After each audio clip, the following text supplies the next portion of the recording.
தாயையும் மகனையும் அடித்து சாகடித்து சித்திரவதை செய்து மருத்துவமனை போய் இறந்திருக்கிறார்கள். சாத்தான்குளம் சம்பவம். அப்போ காவல்துறை ஒட்டுமொத்தமாகவே இன்னைக்கு சாதி என்பது வெறிபிடித்து ஆடுகிறது. அது இங்கு மட்டுமல்ல, பள்ளிக்கூடங்களிலே நான் பெருமையோடு சொல்லுவேன், நெஞ்செடுத்து சொல்லுவேன், தமிழ்நாட்டிலே எத்தனையோ அமைப்புகள் இருக்கிறான்.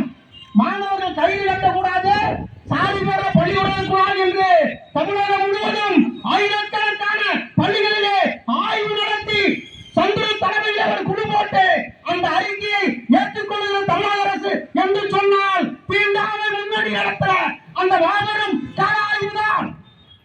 அப்படிப்பட்ட ஒரு இயக்கம். அப்ப பள்ளிக்கூடத்தில் படிக்கிற வாத்தியாரிலேயே அந்த புத்தி இருக்குது, ஜாதி புத்தி. என்ன எவ்வளவு கொடுமை இது? நான் ஏதோ பீகாரோ உத்தரப்பிரதேசமோ வட மாநிலத்தில் சொல்லுவேன், அது பரவாயில்ல, அப்படிதான் இருக்கிறது.